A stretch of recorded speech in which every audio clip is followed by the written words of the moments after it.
أهلا بكم في الحلقة الخامسة لسلسلة تورط أهل الزوج أو الحبيب الشريك مع الطرف الثالث. امبارح نزلنا الحلقة الرابعة والنهاردة هنعمل الحلقة الخامسة. اللي فاتته الحلقات الأولى والثانية والثالثة والرابعة هتلقوا رابط الفيديوهات الأربعة تحت في صندوق الوصف. نبدأ النهاردة الحلقة الخامسة. هنتجوزس عن علاقة الحبيب مع الطرف الثالث، اللي بيحصل ما بينهم، لو في نقاشات ما بينهم، لو في مشاكل ما بينهم. تعالوا نتجوزس. جيبي كوباية شاي أو كوباية قهوة، مقرمشات، وتعالوا نتجوزس. القراءة هتكون يعني حسب طاقة أول حرف من اسم الحبيب، بما إننا هنتجوزس على طاقته مع الطرف الثالث. المجموعة الأولى الأحرف تحت في صندوق الوصف، أو اللي اختار الخاتم الأرابيسك كده، تمام، أو كارت التاور. المجموعة الثانية الأحرف تحت في صندوق الوصف، أو اللي اختار خاتم اللي بحجر دم الغزال الأحمر، تمام، أو كارت The Wheel of Fortune، تمام. اختاروا سواء بالخواتم، بالكروت، أو بطاقة أول حرف من اسم الحبيب. نبدأ على بركة الله مع المجموعة الأولى اللي اختاروا خاتم أو خاتم الأرابيسك، هو هنا، أو اللي اختاروا كارت التاور. الكارت ده سيمثل صورة الحبيب. الكارت ده ستمثل الصورة بتاعتكم انتم، تمام. الكارت ده سيمثل صورة أهل الزوج عفوا. والكارت ده سيمثل كارت أو صورة الطرف الثالث. سنضيف كارتين لكل كارت أو لكل صورة، تمام، عشان نعرف الطاقة العامة بتاع كل واحد فيكم عاملة ازاي. الحلقة الخامسة من سلسلة تورط أهل الشريك، أهل الحبيب، أهل الزوج مع الطرف الثالث. بتحبوا الجوساسة؟ يا خراشي على طاقتكم، عاوزين جوساسة. ودي طاقة أهل الزوج أو الحبيب أو الشريك. نبدأ على بركة الله مع أصحاب المجموعة الأولى بطاقة الزوج أو الشريك أو الحبيب. طاقته هنا بنشوف إنه إنسان طماع جدا، إنسان متقلب الشخصيات زي يعني رمشة العين، بيلبس أقنعة كتيرة، بيتقمص شخصيات مع ناس مختلفة، كل واحد بيديله شخصية معينة عشان يوصل لغرضه. لأنه الحبيب ده أو الزوج ده أو الشريك ده هو إنسان مصلحجي، بيدور بس على مصلحته وعلى الفايدة بتاعته فقط، مش بيدور على أي مصلحة أي حد، لا فيكم ولا في الطرف الثالث ولا الأهل. هو أي حاجة يعني زي ما نقول إحنا بتنفع مصلحته، تمام، تيجي مع مصلحته يمشي معاها. الهوى اللي بيجيبه يوديه، المهم يوصل لمصلحته. هو غالبا المرة دي في الطاقة بتاعته بنشوف إنه عنده مشاكل مادية، عنده خناقات، عنده مشاكل في يا إما احتمال يكون فاتح مشروع خاص به، إلا إنه بيواجه مشاكل مادية، احتمال عنده ديون، قروض في البنك، أو مش قادر يسددها، أو عنده ضرائب، تمام. لما نيجي لطاقتكم انتم هنا، تعالي لي يا بنت منك ليه، تعالي لي يا بنت منك ليه.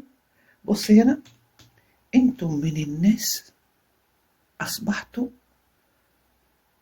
تحولت شخصيتكم، مش تتقمصوا شخصية، لا، انتوا تحولت شخصيتكم، تحولت لشخصية انسان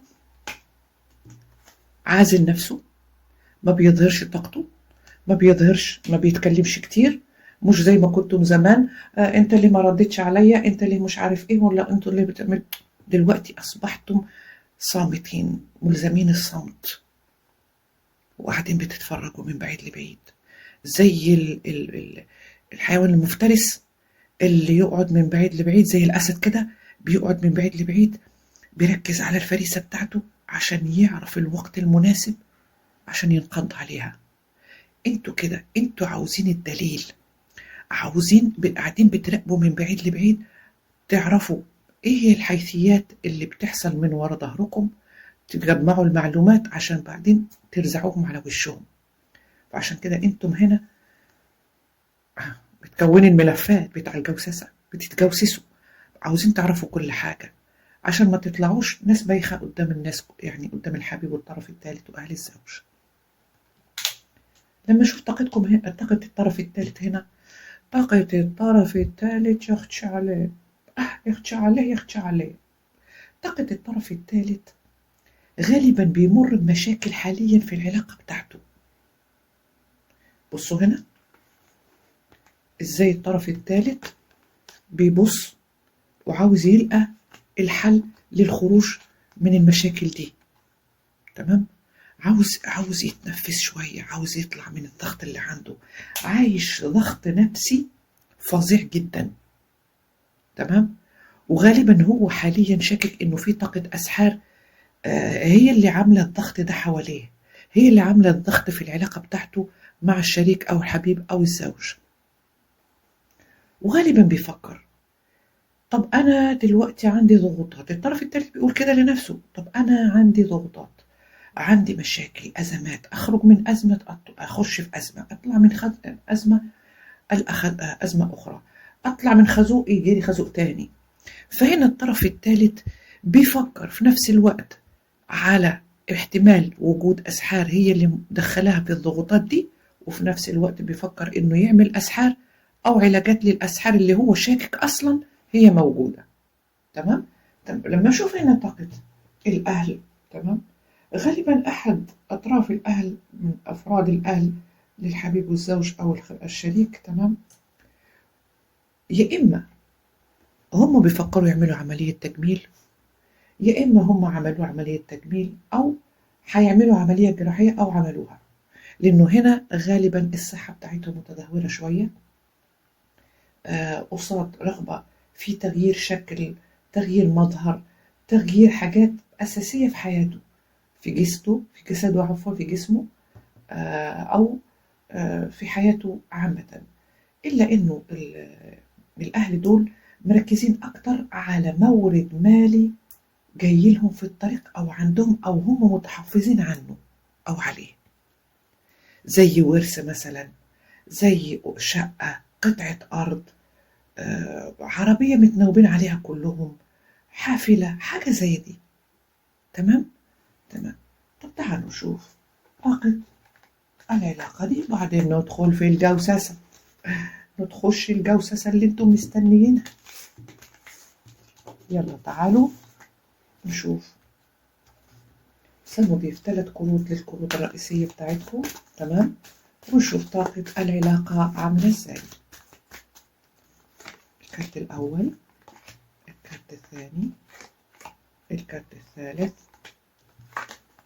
الكارت الرابع. تعالوا نشوف طاقة العلاقة دي عاملة ازاي.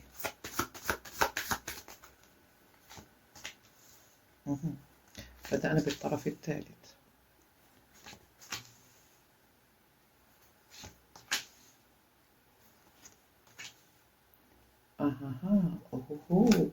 إيه. في معلومة هنا ب1,000,000 جنيه، ب1,000,000 دولار. مش علينا احنا، اكتبوا لهم في التعليقات، اكتبوا للطرف الثالث في التعليقات، مش علينا احنا. انتوا مع مين؟ القصة هنا بتقول ايه؟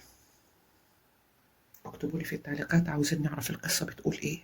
يلا يلا، وكل واحد هيكتب لي انا عاوز اعرف القصة بتقول ايه. تمام، هشبك طاقتي بطاقته عشان الفيديو في الحلقة السادسة تكون طاقته مركزة اكتر في القراءة. تمام. تمام، يلا اكتبوا لي تحت في التعليقات عاوزين نعرف القصة بتاعت طاقة العلاقة. يلا بينا، مستنياكم. بهزر بس اكتبوها عشان أشبك طاقتي بطاقتكم لفيديو السادس. القصة اللي بتدور هنا شفتوا في طاقة الطرف الثالث، لما قلت لكم الطرف الثالث عايش ضغوطات، فهو فكر مع نفسه الطرف الثالث وبيعمل ايه؟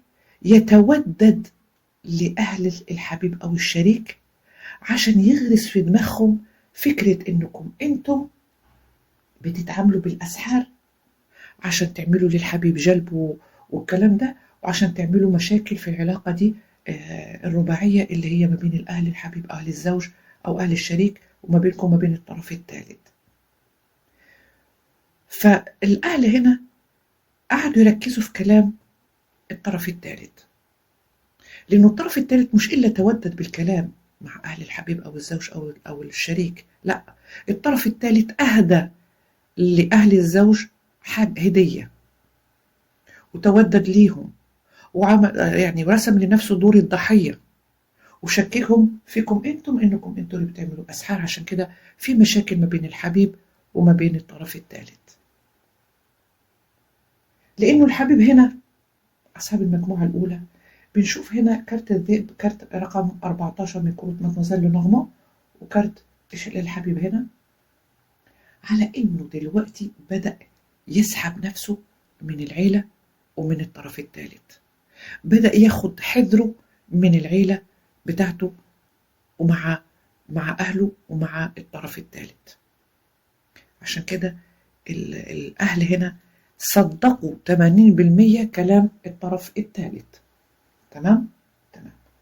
تعالوا دلوقتي نتجوسس طاقة الحبيب، طاقتكم انتم، عشان نشوف كلام ونفهم كلام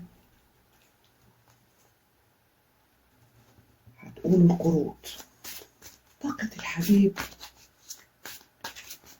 في علاقته ما بينكم وما بين الطرف الثالث. زغرت يا بنت منك ليه؟ ما انا قلت لك في الطاقة بتاعته. بصوا هو عامل ازاي. كارت The Nine of Swords. الحبيب هنا بيمر بمرحلة، يعني بقول لكمش المشاكل طالعة من مخاخيره، طالعة من ودانه، طالعة من مكان انتوا قولوه ما بينكم ما بين نفسكم. انتوا فاهمين؟ تمام. طاقته متلخبط خالص، لقى نفسه داخل في ديون، في القيل والقال.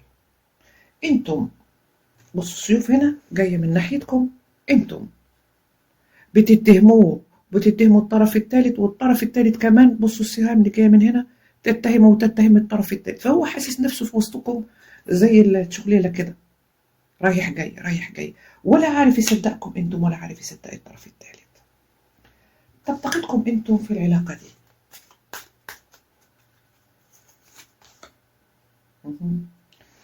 كارت التان اوف كابس. بصوا الكارت ده مفيش أنقى منه.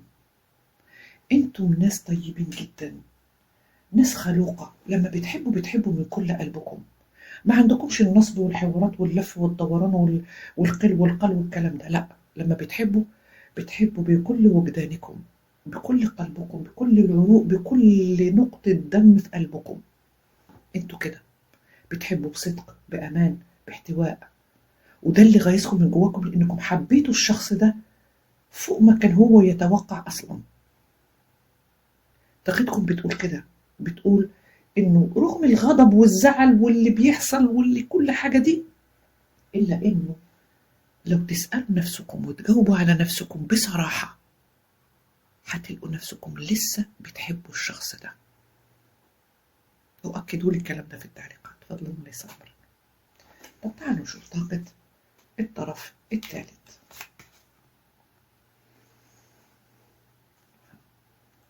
من الأول The Seven of Pentacles.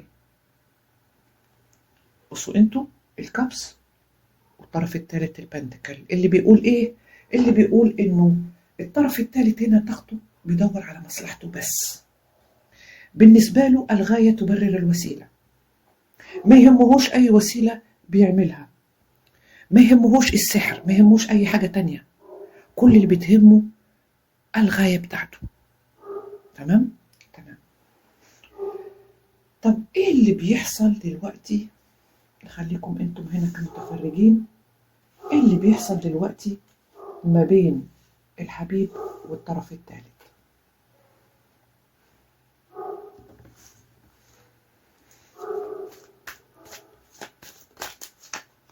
سبحان الله. طاقة القراءة في الكوين اوف كابس. طاقة القراءة في طاقة الكوين اوف كابس بتقول ايه؟ بتقول انه في طاقة بتحميكم انتم، وزي ما لو كنتم نورانيين ظهوريين روحانيين عندكم الاحساس ده، حتى ولو ما بتحلموش عندكم الاحساس لما الانسان بيعمل لكم يعني مشاكل، بيعمل لكم اسحار، بيكيدوا لكم بمكائد بتحسوا بيها او بتحلموا بيها. الا انه طاقة القراءة هنا بتقول ان العلاقة دي هي علاقة قدرية ما بينكم وما بين الحبيب ده. البعض منكم هيسألني ايه معنى العلاقة القدرية؟ معناه انه ربنا مقدر لكم انكم تتعرفوا مع بعض وتتجوزوا مع بعض وتعيشوا قصة حب مع بعض وتعيشوا الأحداث دي كلها مع بعض. هي تشبه العلاقة الكارمية لكن لا تشبهها 100%، بتشبهها 50%. تمام؟ لأنه العلاقة الكارمية تتعلمون دروس، لكن العلاقة القدرية إنه ده قدركم، إنه ده اللي كتبه لكم ربنا. يمكن يكون كابتلاء، هل ستتحملون هذا الابتلاء؟ تمام؟ تمام. يلا، ايه الأحداث اللي بتدور ما بين الطرف الثالث والحبيب؟ The Queen of Wands, The Six of Pentacles, The Page of Swords, كارت The World، كارت الشاريو. بصوا كارت الشاريو كويس، ركزوا على الصورة دي.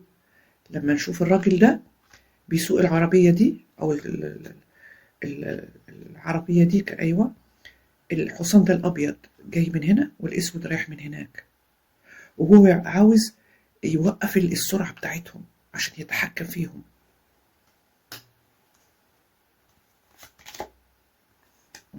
Queen of Cups، الأيس of Cups عفوا. هنا The Fool وهنا The Seven of Wands. لما نشوف الكروت دي اللي بيحصل ما بين الحبيب والطرف الثالث، انه الحبيب والطرف الثالث الغاية بتاعتهم نفسها، لا سنتي الصحة، الغاية بتاعتهم نفسها. تمام؟ العقود. فيه موضوع موجود ما بين الطرف الثالث والحبيب. الموضوع ده انه كل واحد فيهم طمعان في التاني. الحبيب طمعان في الطرف الثالث، يا إما لأن الطرف الثالث عنده نفوذ، يا إما الطرف الثالث عنده فلوس، عنده حاجة معينة بيحتاجها الحبيب بتاعكم، لأنه مصلحتهم واحدة، الغاية بتاعتهم واحدة. احتمال يكون الطرف الثالث ادى للحبيب بتاعكم مبلغ من المال، تمام؟ أو ساعده على إنه ياخد مبلغ من المال كقرض، وللأسف يعني للأسف ليه هو الحبيب بتاعكم مضى، تمام، على وصولات أمانة أو رهن بيت، شقة، قطعة أرض، حاجة زي كده قصاد المال اللي اداهوله الطرف الثالث.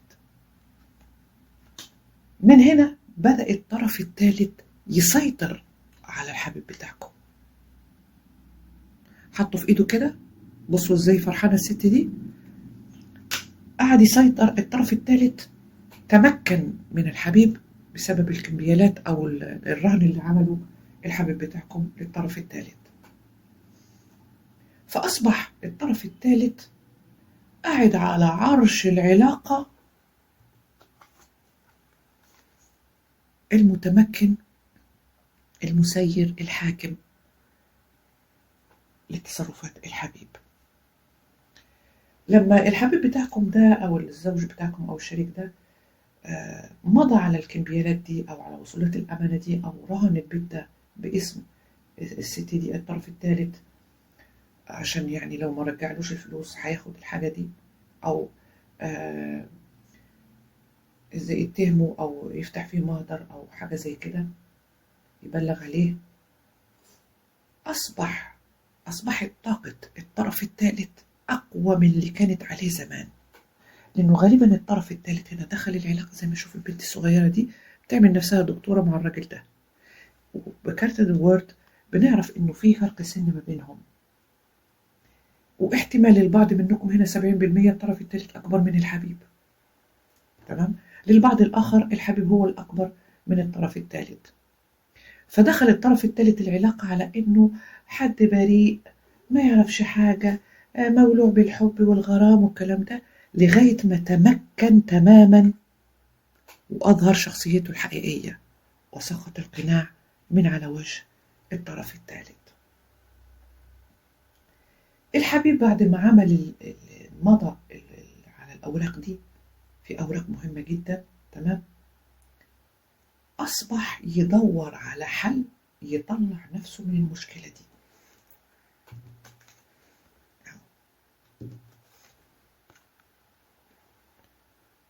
لأن الطرف الثالث هنا هددوا بكم أنتم، هددوا بكم أنتم بإيه؟ بإنه يسيبكم، يطلقكم، يعمل حاجة، ياخد فلوس منكم، يتوصل معاكم، تمام؟ فالقوة دي اللي أصبحت في الطرف الثالث، القوة دي اللي أصبحت في الطرف الثالث ادت له الحرية المطلقة في التصرف بالأسحار، كارت دفول، يعني على الحبيب وعلى طاقتكم انتم. فأصبح الحبيب دلوقتي في حالة نفسية يرثى لها، اتورط في حاجات كتيرة، تمام، وأصبح دلوقتي بيدور على الحل، لأنه أي حل أي فكرة بتجيله في دماغه يلقى نفسه إنه الحاجة دي بتخليه بيمر بمرحلة صعبة جدا. بصوا هنا بيشوف الست دي بتمشي حافية القدمين على السكين ده، لو يعني أي غلطة هتتجرح رجليها. فهو بيدور على الحل ده، على أفكار، بيسأل ناس مقربين ليه، مش عارف يعمل إيه، شايف إنه صعب جدا المرحلة العلاقة بتاعته الثلاثية دي، صعب جدا إنه يقدر يوقف الاندفاع اللي هي فيه. فكل ما بيفكر في الندم اللي هو فيه بيفكر كم كنتم انتم معطائين، كم كنتم انتم الاحتواء، الصدر الحنين، الصدر الحضن الجميل، تمام، الصدر الجميل، الصدر الحنين اللي كان بيترمي في حضنه ويلقى الراحة، تمام. هنشوف بعدين في الحلقة السادسة تطورات هذه الأحداث، تمام. تعالوا نشوف دلوقتي أهم الأبراج التي تنطبق عليها القراءة دي: 100%، 80%، 60%، و50%. ما تنسوش جماعة الخير تكتبوا لنا في التعليقات زي ما قلت لكم، تمام، عشان أشبك طاقتي بطاقتكم. وما تنسوش لايك للحلقة، الاشتراك في القناة، وتفعيل زر الجرس ليصلكم كل جديد منزل. يلا، أهم الأبراج التي تنطبق عليها القراءة دي: 100% برج الجوزاء، برج القوس، وبرج الجدي. 80% برج الأسد، برج الثور، وبرج العقرب. 60% برج الميزان، برج الحوت، وبرج الحمل. أما الأبراج المتبقية 50% برج السرطان، برج العذراء، وبرج الدلو. يلا بينا ننتقل لأصحاب المجموعة الثانية. اللي اختاروا الخاتم الأحمر ده، أو اللي اختاروا كارت The Wheel of Fortune. نبدأ زي ما عملنا مع أصحاب المجموعة الأولى، نشوف طاقتكم أنتم. الصورة دي تمثل الصورة بتاعتكم، الصورة دي تمثل صورة الحبيب، الصورة دي تمثل صورة الطرف الثالث، والصورة دي والصورة دي تمثل صورة أهل الزوج أو الحبيب أو الشريك. صنوا لي في كارتين الكروت بتاعكم عشان نشوف الطاقة الحالية بتاعتكم عاملة إزاي. ده كل واحد فيكم طاقة الحبيب.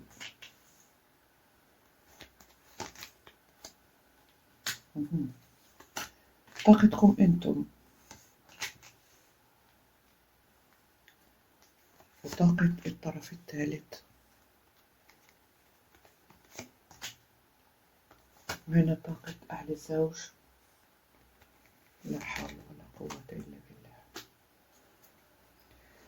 لما نشوف الطرف الحبيب بتاعكم هنا، هو إنسان حريص جدا جدا جدا، وبيخاف من الطاقات السلبية. عنده وسوسة قهرية، عنده شكوك. في مثل بيقول يعني، هحاول أترجمه بالمصري، تمام، بما إني أنا جزائرية مش مصرية بس بتكلم مصري، عشان اللهجة الوحيدة اللي بكل اللهجات أو كل البلدان العربية بتفهمها. لو أتكلم جزائري مش هتفهموني. تمام. في حاجة بنسمعها، بنقول يعني السارق أو الحرامي بيسرق الناس. ليه؟ لأنه هو بحد ذاته حرامي، فبيخاف إن الناس إنها تسرقه هي كمان. فالشخص ده من كتر ما هو يتعامل بالأسحار،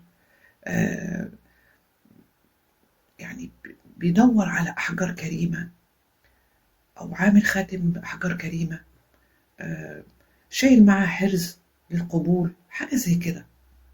فهو دايما بيتواصل مع شيوخ عشان يطهروا الطاقة بتاعته، ينظفوا له طاقته من العين، من الحسد، من التابعة. ففي شيخ من الشيوخ هنا نشوف السحرة دول المشعوذين، قال له إنه اتعمل له سحر.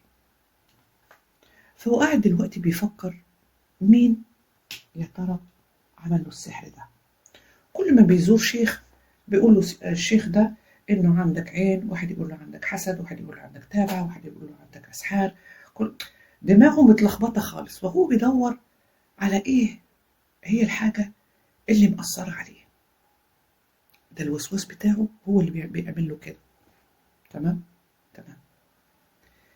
انتم في الطاقة بتاعتكم هنا بنشوف انكم انتم قاعدين تتحاوروا مع حد، او عاوزين توصلوا لمرشد روحاني، او قارئ تاروت، او معالج يقدر يفسر لكم العلاقة دي المتلخبطة. انتوا في علاقة متلخبطة كده، قاعدين لوحدكم، الحبيب ما بين اهله وما بين الطرف الثالث، قاعدين في دوامة، مش عارفين تعملوا ايه، مش عارفين تتصرفوا ازاي. فطاقتكم طاقة حيرة، طاقة تساؤلات لحد دلوقتي مش لاقيين ليها إجابة. لما أشوف الطرف الثالث هنا، الطرف الثالث مش عاجبه الموضوع، إنكم أنتم مهما عمل الطرف الثالث أنتم صامدين قصاده، لسه واقفين، لسه بتغيظوا الطرف الثالث، لأن الطرف الثالث اكتشف، تمام، أو بيراقبكم كتير جدا، مركز عليكم جدا. بتعملوا ايه، رحتوا فين، جبتوا منين، لبستم ايه، شربتم ايه، اكلتم ايه، مش عارفه ايه. شايفينكم دايما في التقدم، في العلالي، زي ما اشوف البئر الجردل ده طالع من البئر المظلم ده. لانه غالبا البعض منكم هنا انتم منفصلين او متطلقين، او في علاقه بارده وضاربين عرض الحائط الحبيب بتاعكم، ولا يعني مش معبرينه خالص. فالطرف الثالث هنا اكتشف انه طلوعكم من العلاقة أو ابتعادكم من العلاقة أو ابتعاد الحبيب أو الزوج عنكم كان حاجة كويسة ليكم، مش ليه. فهو في الأول الطرف الثالث كان فاكر إنه ابتعادكم من العلاقة هيكون مكسب ليه. لا، اكتشف عكس ذلك، بدأ يغير منكم، لأنه شايف إنكم أنتم اتطورتم، أصبحتم أحسن منه، أحسن من الوقت اللي كنتم أصلا مع الحبيب ده أو الشريك ده. فنار الغيرة بتاكل في قلبه، متغاظ من جوه، فقعت له مرارته. زغرات يا بنت، زغرات يا بنت منك ليه؟ فقعته مرارة الطرف الثالث. فعشان كده الطرف الثالث في طاقته الحالية متشدد في المراقبة ليكم انتم، بيراقبوكم جدا جدا جدا، فردوا بالكم. لما نشوف طاقة أهل الزوجة هنا أو الحبيب أو الشريك، بنشوف إنه طاقتهم طاقة ناس ثنائية القطب. احتمال أحد أفراد العيلة سنتريزوميك أو نسيت بيقولوا لها إزاي باللغة العربية، عندهم طفل معوق ذهنيا أو معوق حركيا أو حاجة زي كده. فهم مشغولين في هذا المرض، وحاسين إنه المرض ده سببه طاقة سلبية، طاقة أسحار هي اللي أدت بهذا الطفل على إنه يحصل له كده. فهم دلوقتي عاوزين نفس طاقة الحبيب لكن بطاقة تانية زي طاقتكم انتم تقريبا، بيدوروا على معالج روحاني يقدر يطلع كل الطاقة السلبية دي من حياتهم، لأنه حياتهم دلوقتي ضلمة في ضلمة، مفيش حاجة كويسة في عدلة في حياتهم، كله اسود في اسود. تمام. تعالوا نشوف طاقة العلاقة الرباعية دي، اللي الطرف الرابع هو أهل الحبيب الشريك أو الزوج. سنضيف 3 كروت للكروت الرئيسية بتاعتكم، تمام، أو 4 كروت، نشوف طاقة العلاقة دي عاملة ازاي.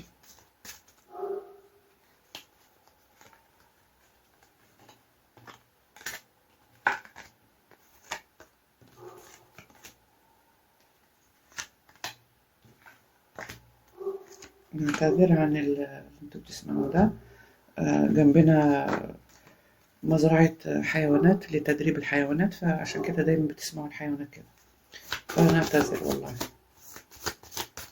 يلا نكمل. طاقة العلاقة هنا.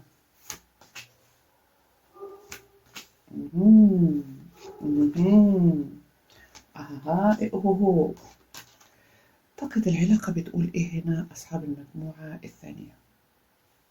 عاوزين أقول لكم الطاقة؟ اكتبوا لي تحت، هوقف الفيديو لغاية ما تكتبوا لي تحت. يلا بس اكتبوا لي الطاقة بتاعتكم، اكتبوا لي ونريد معرفة الطاقة. تمام. ونريد الحلقة السادسة من سلسلة تورط أهل الزوج أو الحبيب مع الطرف الثالث، عشان أشبك طاقتي بطاقتكم في التعليقات وأرد عليكم شخصيا، تمام، عشان أقدر أحضر الحلقة السادسة وتكون فيها الطاقة بتاعتكم. لما نشوف هنا ما تنسوش تكتبوا كمان في التعليقات أول حرف من اسمكم وبرجكم. لما نشوف طاقة العلاقة هنا، العلاقة هنا متنيلة ب60,000 نيلة. جبتها لكم من الآخر كده، لأن الطرف الثالث هنا، تمام، الأهل بتاعت الزوج، تمام، اتكلموا مع الطرف الثالث على الطاقة السلبية اللي موجودة ومش عارفة ايه ومش عارفة ايه ومش عارفين الطاقة السلبية دي جت منين. فالطرف الثالث بيحاول يتحاور معاهم ويوصل لهم على انه هو يعرف معالج روحاني يقدر يخلصهم من الطاقة دي اللي في العيلة. وانتوا سمعتوا بالكلام ده للبعض منكم، اتقالت الكلام ده قدامكم للبعض منكم مش كلكم، بما ان القراءة قراءة عامة يا جماعة الخير لا تنطبق على الجميع، فخذوا الحاجة اللي تمشي مع سكة حياتكم وسيبوا الحاجات التانية. الحبيب هنا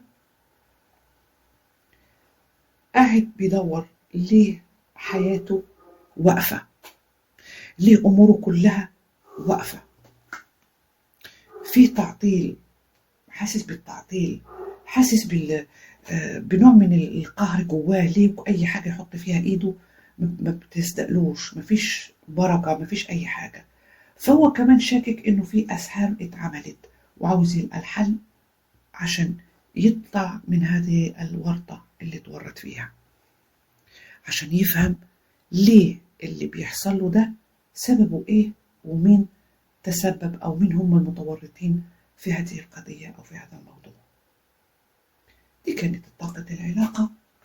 تعالوا نتجوسس، سنتجوسس تمام على العلاقة الثلاثية دي دلوقتي بدقة، ونشوف تمام ماذا يحدث ما بين الطرف الثالث والحبيب. طاقة الحبيب في هذه العلاقة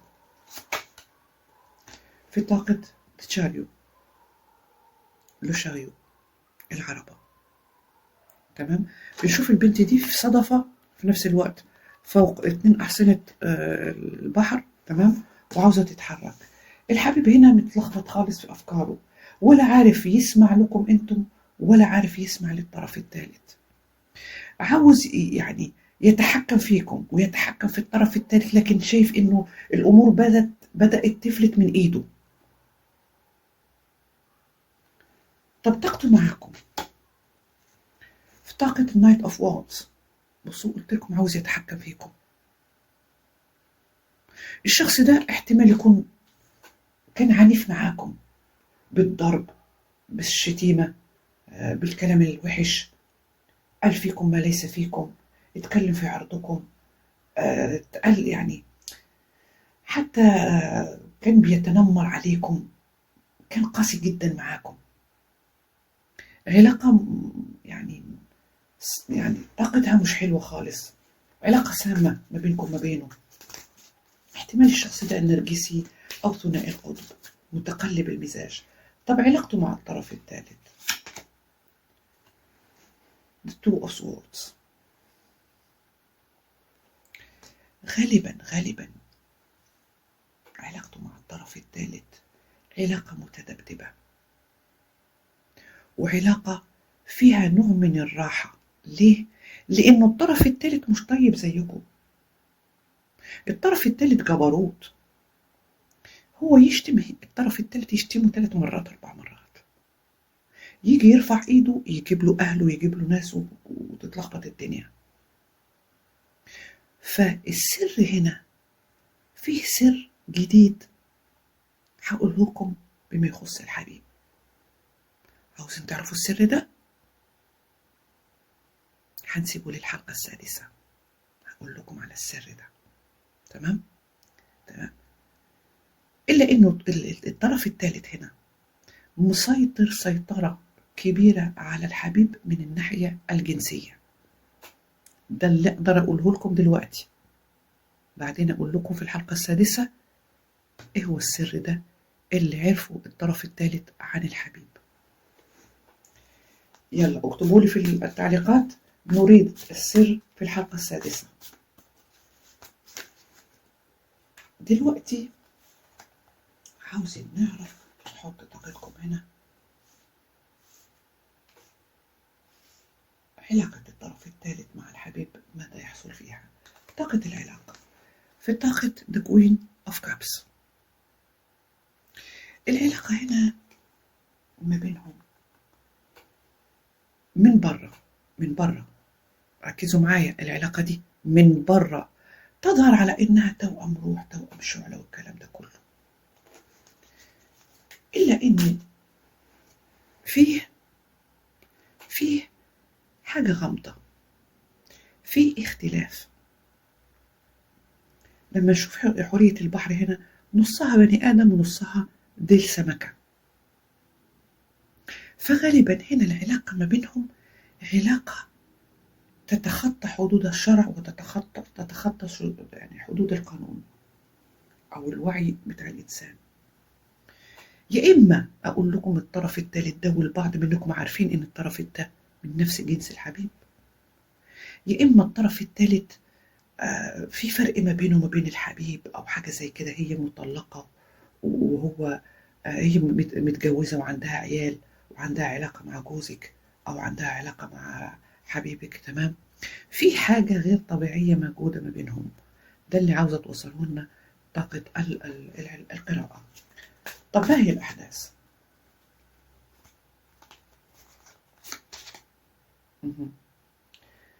The Five of Pentacles. بصوا هنا اللؤلؤ ده، لكن السمك هنا ميت. في طاقة أسحار ما بين الطرف الثالث وما بين الحبيب. طاقة أسحار بتخلي أي حد، الطرف الثالث بيعمل أسحار للحبيب عشان يعني يقتل في قلبه، في جسمه، في أفكاره أي حركة، أي رغبة في المحاولة في التنصل من الطرف الثالث. أهو قلت لكم نايت اوف سورز. الطرف الثالث مش هيسمع من حقه. في خلافات ما بينه حصلت ما بينه وما بين الحبيب. الطرف الثالث حصلت ما بينه وما بين الحبيب خلافات جامدة، خلافات جامدة جدا. والطرف الثالث بيمسك سر على الحبيب اللي قلت لكم عليه، هقوله لكم في الحلقة السادسة المقبلة إن شاء الله، اللي بعد هذه الحلقة. وعشان تفهموا القصة كاملة يجب عليكم إنكم تشوفوا الفيديو الأول والثاني والثالث والرابع عشان توصلوا للفيديو ده وتفهموا القصة من أولها. روابط الفيديوهات دي تحت في صندوق الوصف. سلسلة تورط أهل الزوج أو الحبيب أو الشريك مع الطرف الثالث. تمام؟ عشان كده بقول لكم السر ده هقوله لكم في الحلقة السادسة. في حاجة عرفها الستار، برج النجمة، عرفها الطرف الثالث عن الحبيب وبيهددوا بيها دايما. بيهددوا بيها لدرجة إنه حاسس الطرف الثالث إنه هو ملك الكون. استغفر الله. ستار. الطرف الثالث بحد ذاته ما بيظهرش حقيقته هو بحد ذاته كمان، لا، هو حقيقته هي دي، إنه جبروت. لكن قدام الناس بيظهر بالإنسان البريء الحنين الطيوب اللي مش عارفة إيه.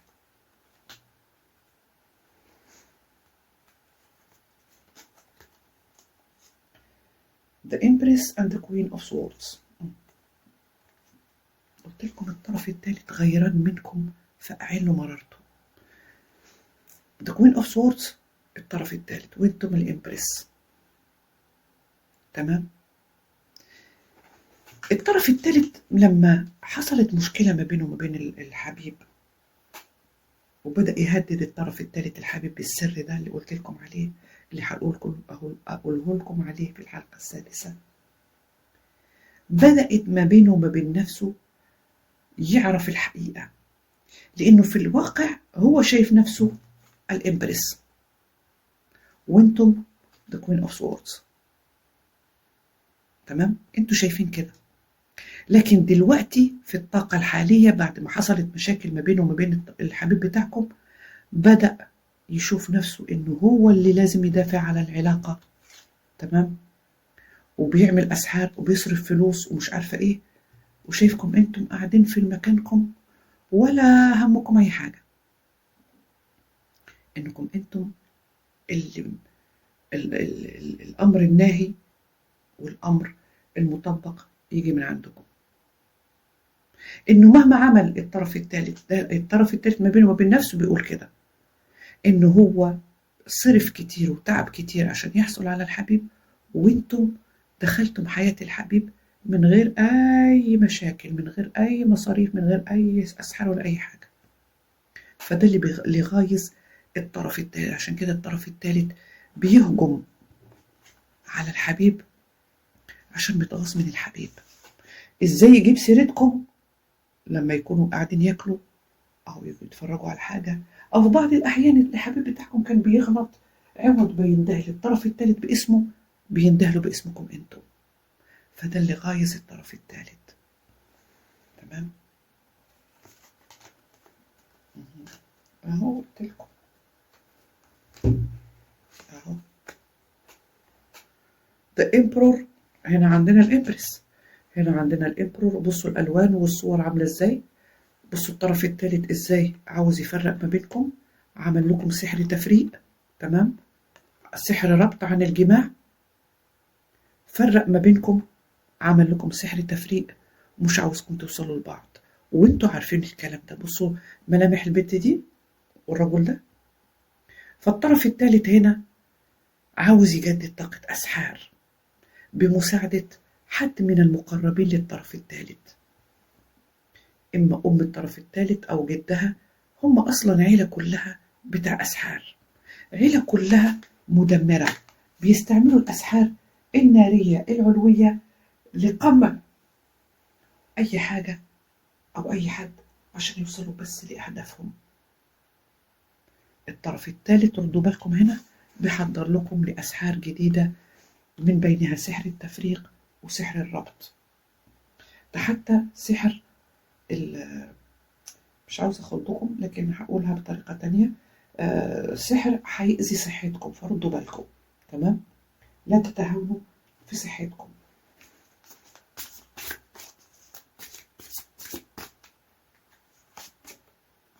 سبحان الله، نفس الكارت اللي طلع لأصحاب المجموعة الأولى.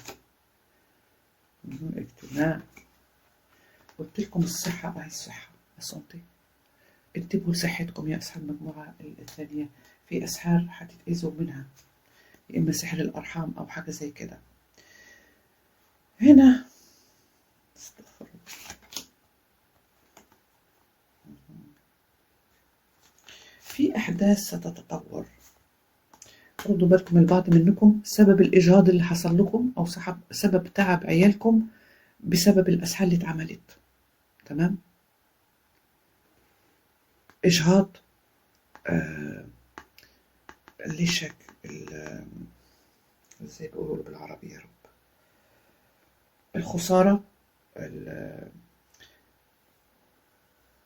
عدم الوصول للأهداف، عدم تحقيق الأمنيات، ما تقدروش توصلوا للأهداف بتاعكم، تفتحوا تعملوا مثلا مشروع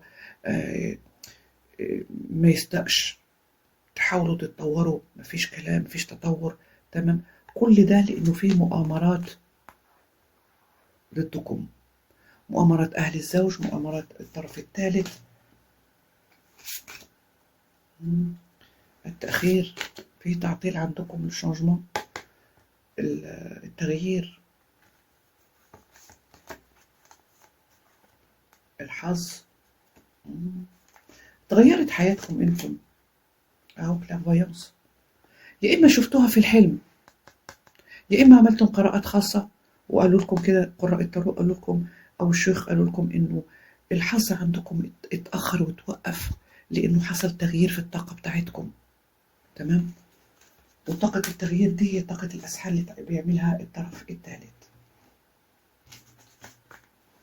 أحداث أخرى هنشوفها في الحلقة السادسة، تمام، واكتبوا لي في التعليقات تم عشان نحضر لكم الحلقة السادسة، ونقدر يعني تكون أو نشبك طاقتنا بطاقتكم عشان نجيب لكم المعلومات والأسرار اللي ظهر عنوانها هنا في هذا الفيديو.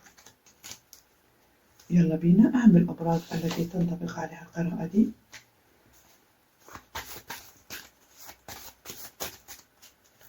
مية بالمية برج العقرب، برج الجدي، عفوا برج الحمل، برج الجوزاء، 80% برج القوس، برج الجدي وبرج الأسد، 60% برج الثور، برج الميزان وبرج الحوت. أما الأبراج المتبقية 50% برج السرطان، برج الدلو وبرج العذراء. لو عاوزين توقعات الأبراج في جميع الميادين، رابط القناة الثانية بتاعتنا تحت في صندوق الوصف، اضغطوا على الرابط هيوجهكم للقناة الثانية بتاعتنا، اشتركوا، تمام، واعملوا لايكات لأننا هناك بنجاوب مجانا على الأسئلة، تمام. شكرا لكم، ما تنسوش لايك، اشتراك القناة وتفعيل زر الجرس في هذه القناة والقناة الثانية. دمتم سعداء، وربنا يقضي حوائجكم إن شاء الله، وربنا ينتقم من كل عدو يتربص بكم. مع السلامة.